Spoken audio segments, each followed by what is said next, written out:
1993 жылдың қазан-қараша айларында Қазақстан рубль аймағынан толықтай шығып, 15 қараша күні теңге ресми айналымға енген болатын.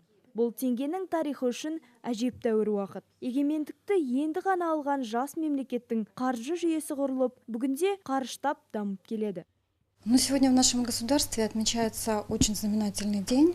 Бүгін 15 қараша елімізде ұлттық валюта теңге күні мерекесі тойланып жатыр. Біздің тарихи өлкетану мұражайында біз бұл мерекені ерекше тойлайық деп шештік. Мұражайда 2001 жылдан бастап ұлттық теңгемізге арналған арнайы бөлме бар. Бұл жерде ұлттық валютамыздың алғаш жарыққа шыққан үлгілерінен бастап бүгінгі күнге дейінгі түрлері халық назарына ұсынылған. Осыған байланысты бүгін біз көрермендерге арнап фестиваль ұйымдастырып отырмыз. Фестиваль барысында көрермендерді теңгенің тарихымен таныстырамыз.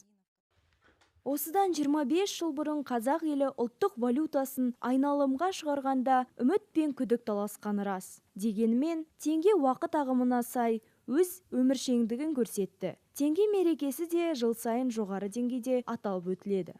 У нас будет такой мультимедийный диалог. Теңгенің 25 жыл толуына орай мұражайда көрермендер назарына теңге жайлы 25 түрлі қызықты деректер айтатын боламыз. Және бүгінгі мерекені тойлап келіп отырған қонақтарымыздың назарына 6 жаңа валюта ұсынамыз. Көрермендерге ұнап, оң бағасын береді деген ойдамыз.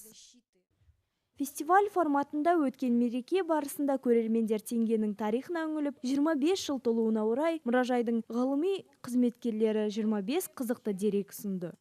Первая выставка моих монет, моей коллекции. Менің коллекцияларым көрермен назарына алғаш рет 1983 жылы ұсынылды. 2000 жылы мен мұражай басшылығына теңге көрмесін ұйымдастыруды ұсынған болатын. Мұражай басшылығы менің ұсынысымды қолдап, сонымен қатар теңге тарихына арналған бөлме ашуды ұсынды. Міне, сол жылдардан осындай тамаша тарихқа толы бөлме көрермен назарына қойылған. Бүгінгі мереке Қазақстан тарихын еске салатын мерекелердің бірі деп ойлаймын. Осындай сынды мерекелер керек деп санаймын. Бұл біздің тарихымыз. Оны ұмытпауымыз қажет. Тәуелсіз елдің тірегі де басты символы да осы ұлттық валюта екені белгілі. Ұлттық валюта енгізілгелі бері мемлекетте банк саласы жүйелі жолға қойылып, толыққанды қалыптастырыла бастады. Қазір қазақстандық теңге банкноттары сапа жағынан әлемдегі ең үздік 10 елдің қатарында.